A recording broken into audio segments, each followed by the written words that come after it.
For investors, I think IBISA is as exotic as it can get.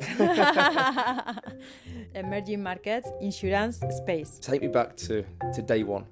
What was on that piece of paper when you started the plan? So I was extremely naive. I think in 5-6 years, I've grown decades. Welcome to Financial Inclusion Unlocked, the podcast featuring conversations with innovators, practitioners and thought leaders who are working to unlock the potential of financial inclusion. This podcast is produced by SIJ Media and hosted by me, Jack Farron. Thanks to our Series 2 sponsor, CGAP, the innovation lab for inclusive finance that works to advance the lives of people living in poverty, especially women, through financial inclusion. Now, in today's episode, get ready to be inspired by the incredible journey of Mateo Iborra. Maria leveraged her expertise in the space and satellite industry and her early involvement in blockchain technology to co-found IBISA in 2019, a Luxembourg-based insurtech startup focused on parametric insurance that recently raised $3 million in investment. Just last year, Maria was named a 2025 Bloomberg New Economy Catalyst, and in this episode, she shares why her childhood experiences inspired her to venture into the world of insurance, her key lessons as an entrepreneur working in global markets, and the ups and the downs of building a tech company in the inclusive insurance space. Season 2, Episode 2, with Mateo Iborra. Maria, welcome to the show. Good to have you here. Thank you, Jack. So IBISA is your company, but I want to understand what the I means, the B, the I, the S and the A. So IBISA stands for Inclusive Blockchain Insurance Using Space Assets. That's a lot. That's a lot. Okay, well, where do we start? Let's start with space. Yes. So where does the space come into IBISA? We are designing what is called parametric insurance. Okay. So it's a data-driven type of insurance. And the data part we use mostly from satellites. Okay. And it's weather data. And I know you used to work in that sector before. So what's your kind of story that led up to working in insurance? I'm from Spain, originally from Alicante. And my family comes from agriculture. Generations of farmers. I was a kid, but I very much remember after a drought, how the process of insurance went from, and especially the moment of having the loss adjuster coming. It was very difficult moment because my father was claiming for an amount of loss and the adjuster had a different opinion. Yeah. So that kind of stuck to me. Then I moved on. I studied engineering. I was in the satellite industry for a long time, but I always knew I was not going to be a farmer, or at least a good one. I really wanted to do something for the farmers because it's a very tough life, and at the same time, farmers and agriculture are the backbone of our food. For sure. Yeah. So I say, even if I cannot continue the family business, I want to do something for this sector. Wow. What specifically did they work in, your family? So at that time, we used to have lemons and almonds. Wow. And then we moved all to lemon. All to lemon? Yeah. Wow. I saw something when I was looking at your LinkedIn that you're also involved in the lemon business. Absolutely. Yeah. I've always been kind of having a day job and then something. Yeah, yeah. And one of these was a company called Luna Lemon. Okay. And the idea was to export lemons all year long. We developed and patented a liquid to preserve them. So that was a company. But we failed. Yeah, but I think I love hearing stories, right, of entrepreneurship stories. And was that the first business you had, or was there anything at a kind of much younger age on a smaller scale? I did something before. So when I was 16, I started to invest in stocks. Okay. Yeah. And then I was programming some simple tools to kind of take decisions on that. And that was in the mid-90s. It was kind of something. And then my family and friends started to come to me for kind of advice. That was very funny.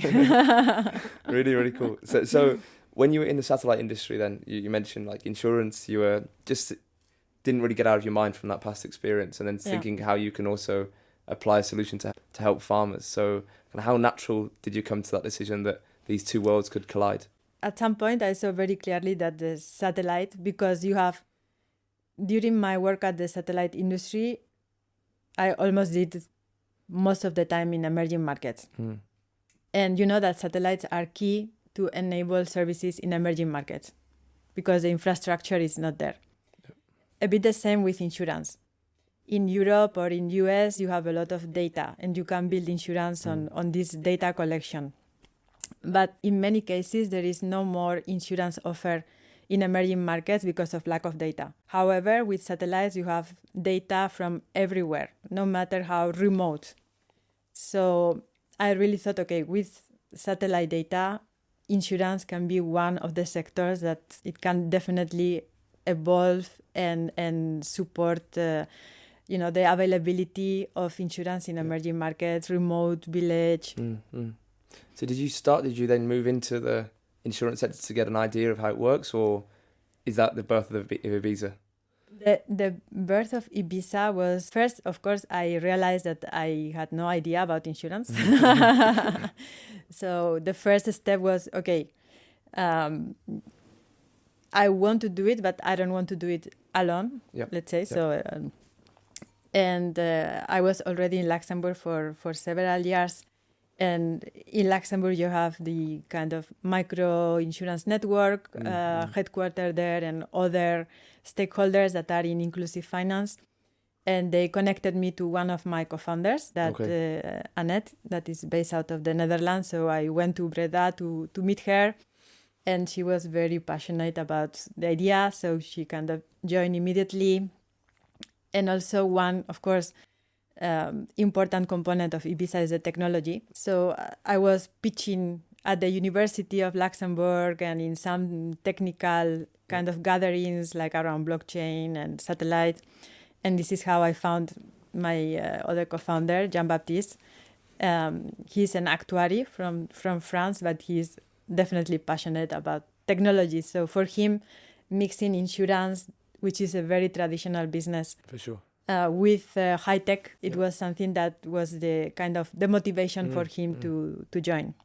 Yeah, it's always really interesting how people find their co-founders and start businesses. So it's interesting how you kind of leverage the Luxembourg inclusive finance system to kind of go through that. And I guess that's why IBISA then was born in Luxembourg.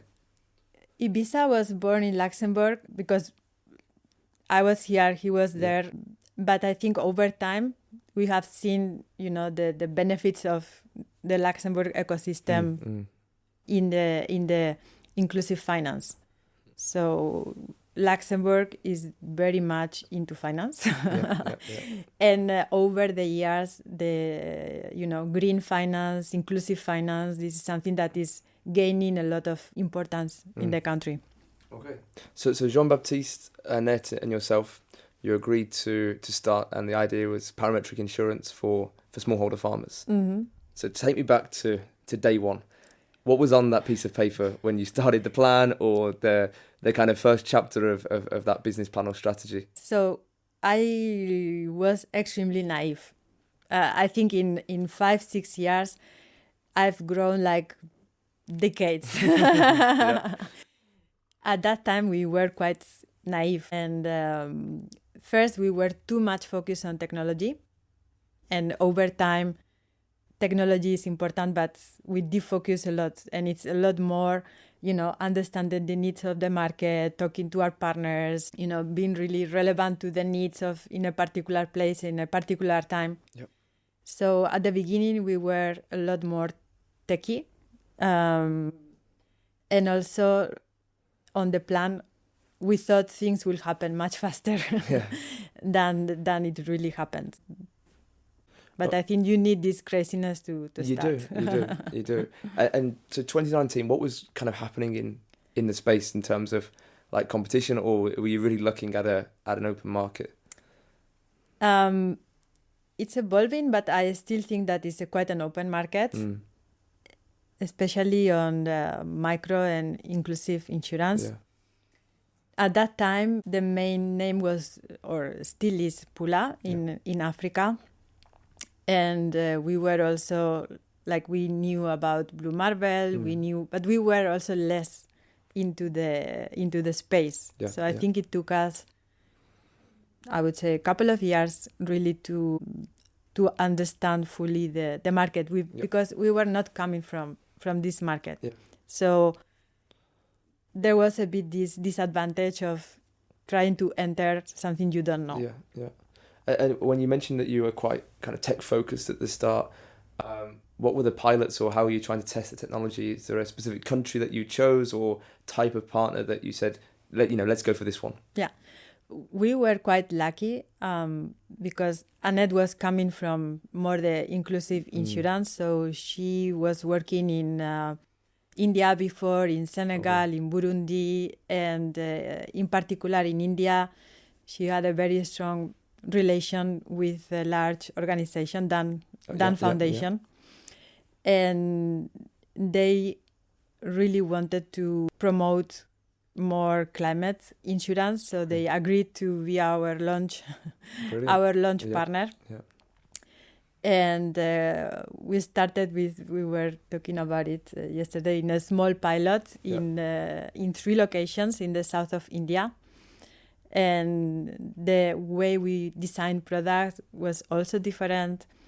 So it has been a long evolution.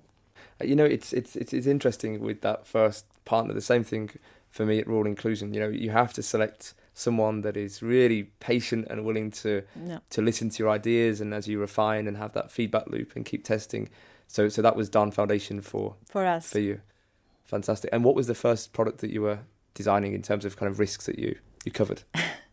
The first product was NDVI, was a vegetation index. Yep.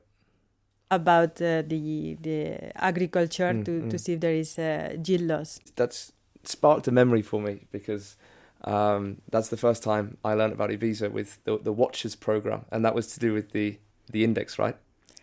With the Watchers, this was a really great idea, I think. The idea with the Watchers, in parametric insurance, there is a very bad word called basis risk. And this is the risk of paying if there is no loss, or not paying if there is a loss. Yep. And we came up with this idea of the Watchers, that is like persons that want to contribute in an easy way to do an assessment on given data. So we built a platform that was the Watcher platform, and we recruit people from many countries and backgrounds to do a simple contribution. And by the law of the numbers, kind of prediction market type of algorithms, when many people agree on something, it's because this something is likely. Correct, yeah. So that was the idea behind the Watcher platform. And how it evolved is because, of course, we could not use that with the insurance companies and reinsurance companies as a valid methodology, but it gave us also a lot of knowledge and a lot of network, and as a marketing tool was quite interesting. Yeah. No, that is really cool. So after the pilot with Dan, what was the kind of plan about how to expand, how to have new partners and bring new clients in? Yes. So the next partnership was with a mutual insurance company in the Philippines with clients, and they were looking to protect their cooperatives against typhoon risk. And we connected through the ICMIF, that is the network of mutual associations. And this was during pandemic, so we connected online, and it took a bit of iterations, because mutual insurers, they have a governance that is taking a bit longer than a commercial insurer. But we went ahead with Typhoon product. We launched it in 2021, and today is our best, let's say, product, project, and client. In terms of numbers or in terms of people? In terms of numbers under a single product. So we are covering today more than 200,000 people. Wow. With this. And what kind of premium is an individual paying for that? This is not paid by individuals. This is the nice part is at the meso level, and the policy holder is a cooperative. Okay. So that's agricultural cooperatives? Mostly agriculture, but they also have like MSMEs and like it can be agriculture focused or more urban. Okay. So how does it work then when you're working with a kind of a mutual insurer and bringing this kind of new product, new technology? What are those kind of early discussions like with a new partner? We had a lot of calls first with the board of clients, because again, being a mutual insurer, they are owned by the cooperatives and the members, so the consultation period it's interesting.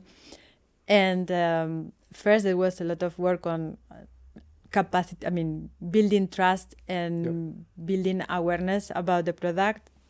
And in order to do that, we have developed a number of tools also to help people visualize insurance, because insurance is an extremely abstract concept. Absolutely. The idea is how you can make insurance more tangible when you present it, because the best way is what you've done. Yeah, this is an example of what you pay, what you get. Yeah, because it's tough, isn't it? Right, you can't touch, you can't feel, you can't see insurance until the claim comes, right? So what kind of tools have you built to help visualize that? So we have one tool that we call ugly name, backtest tool. The idea is that, for example, in a typhoon, you can look for, it's a very simple interface, and you can look for a particular typhoon or a particular year in a particular province, and then you see if the product will pay it in this particular typhoon and at which level. You can introduce the premium amount and get the return of what will be the payout. It's nice because it's a consumer education tool and a marketing tool kind of combined in one, because it's also for those that are first-time insurance users, they can see what's going on and start to understand the process of and what at the this same means. time, it also helps building the trust and the feeling that it's your product. Yeah. Fantastic. So India and the Philippines, and this is kind of coming through the pandemic. I'm really interested to hear, as the company started to grow, you have more people around the world. As a founder, how did you manage that in terms of a kind of a global workforce that operate remotely? We are incorporated in Luxembourg, but because of the first fundraise, when we onboarded investors from India, we had to incorporate also in India. That was already an experience. And then we started to hire people. And of course, you want to be close to your customer. Yeah. So we knew that IBISA needs to be global, aims to be global.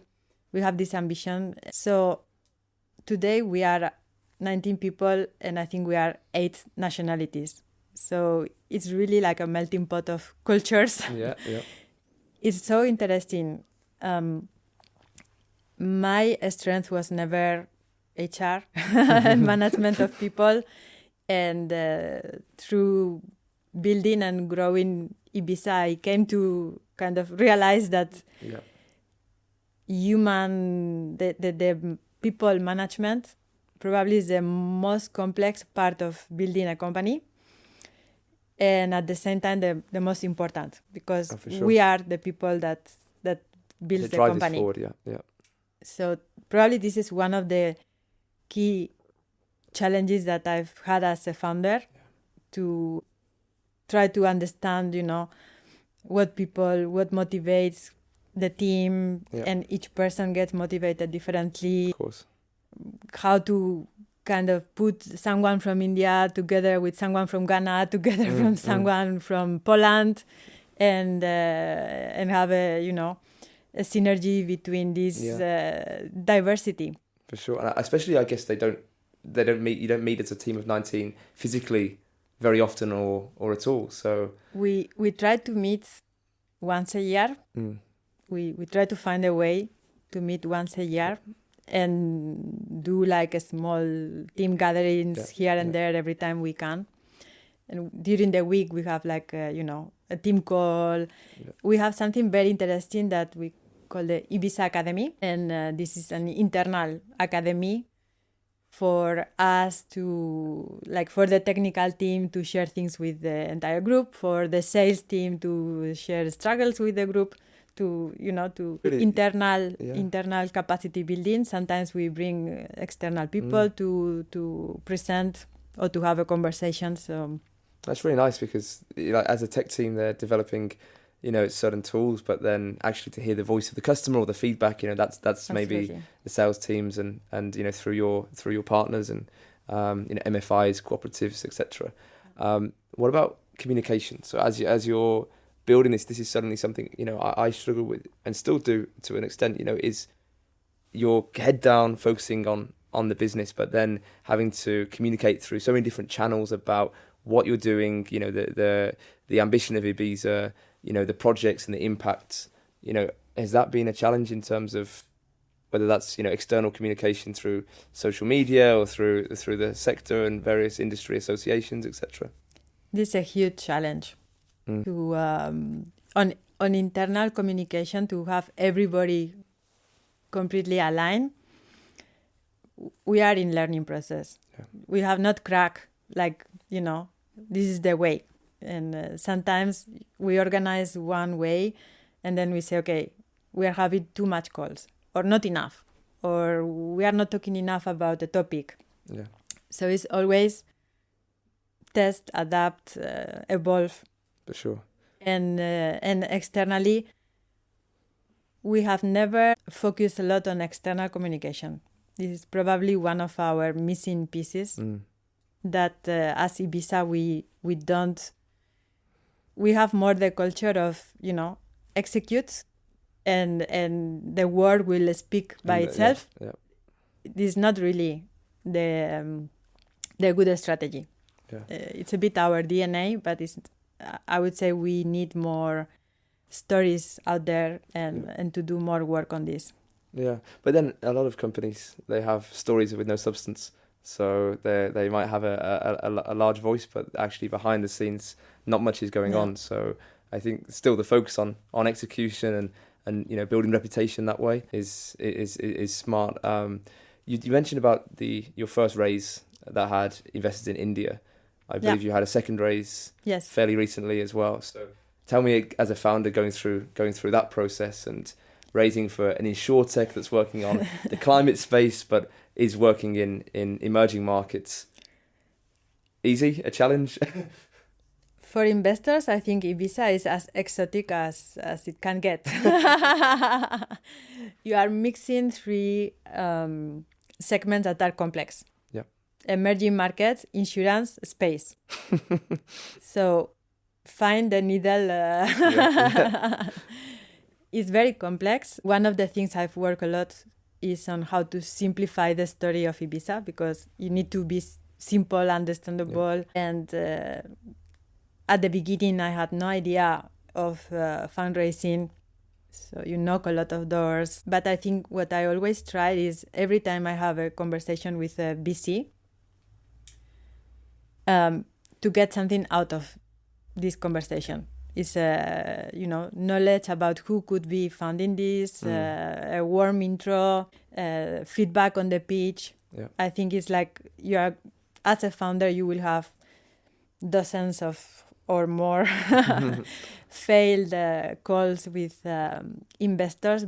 Get something out of this call. Yeah. And from one investor, they know better. They know who is investing in this segment or at this stage or this ticket size. So, which funds are already fully deployed or they are going to deploy. All this intelligence is very critical to optimize. And what was the size of your last round? The last round was $3 million. $3 million US. US dollar. And then kind of with that behind you, what's the ambition? What's the next stage? The ambition is definitely on a scale. Scaling insurance programs is very challenging. And unfortunately, you need time. And time is what startup lacks the most. So this funding was really like, okay, we have a set of products. We have a set of partners. Let's scale before going into new markets or new segments or new things. Let's get these, investors call it, product market fit. I don't like this name at all. But is to show that with your strategy or your approach, you can scale. You have traction and then scale.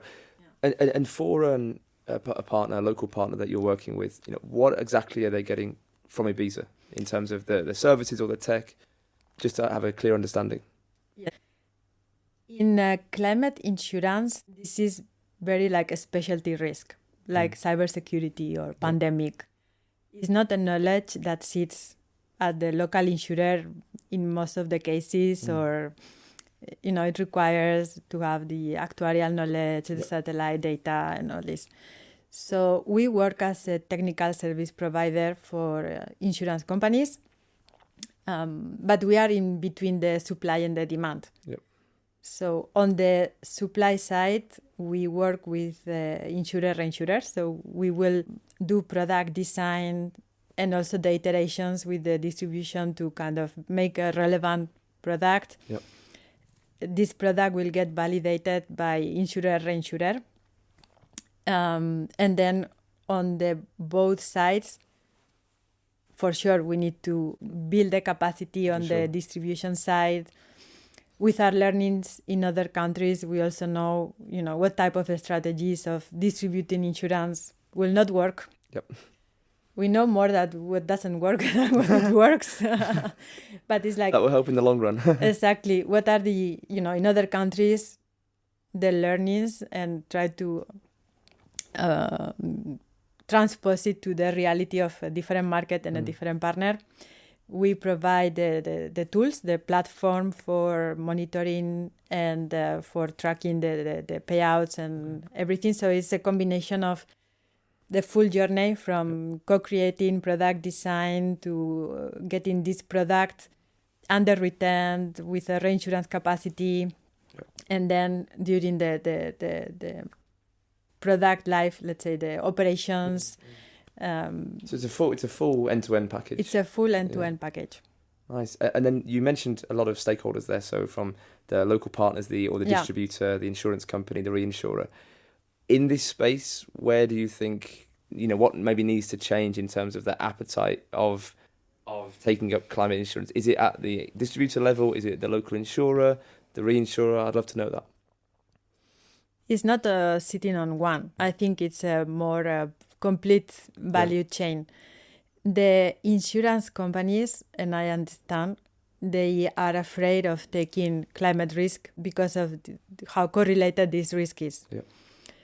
And they typically transfer a lot of this risk to the reinsurer. So because they retain little premium, for them it's not an interesting business. This is one barrier, is to convince the insurer to launch climate insurance, because in reality they act as a fronting. Okay. They don't retain, they don't make a lot of money out of the premium because they cannot retain a lot of this premium. That's one challenge. So the incentive really needs to come from that there is a real need on the distribution side. And on the distribution side, it's a lot about education. And what are the things that insurance can enable? One of the main challenges of agriculture is that there are very few lenders that want to lend to agriculture because of the risky nature of the business. Yep. And with insurance, you can kind of put a lot more investment into agriculture. Having this discussion at multiple levels of the chain, not only with the MFIs, but also with the lenders to this MFI, with the governments. You can go into the pilot mode or a scaling mode and try to prove that when farmers are insured at a scale, if there is no event, they are more confident to invest more in their fields, in their practice, in moving to regenerative agriculture, which is now very, trendy, very trendy. And if something happens, they are more bankable because they will not go into default or less. I mean, they will have a safety net. So insurance is a very good tool to enable also financial inclusion, to get more money flowing to risky sectors, to the energy transition, to the agriculture. Yep.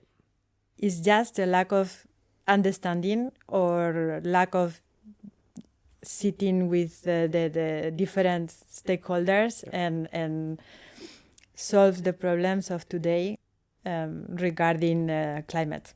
Great, it's been really good to have you on the show. Learn about everything from the lemon exporting business to your journey in the stocks market to now IBISA. So it's been great to have you here. Well, what's the big dream with IBISA if you look 10 years down the road? The big dream is to make climate protection really like a feature of our daily life. Is not to how we can take climate insurance mainstream, because it's clear that we are all facing more climate risk. So first we need to do very innovative approach to risk transfer. And second, we need to make it really as a feature and not as an exception. So our vision is to really take climate insurance mainstream. Maria, thanks for being here. Thanks a lot. And that's a wrap. If you enjoyed this episode, please make sure to subscribe or follow Financial Inclusion Unlocked wherever you're listening, whether that's Apple Podcasts, Spotify, or any other podcast app. That way, you won't miss any of our remaining episodes we have coming your way in this season. You can also connect with us on LinkedIn. Just search for Financial Inclusion Unlocked to join the conversation. This podcast is produced by SIJ Media, and Series 2 is proudly sponsored by CGAP. For more information on their work, check out the website at cgap.org. That's cgap.org. I'm Jack Farron, and I'll see you next week.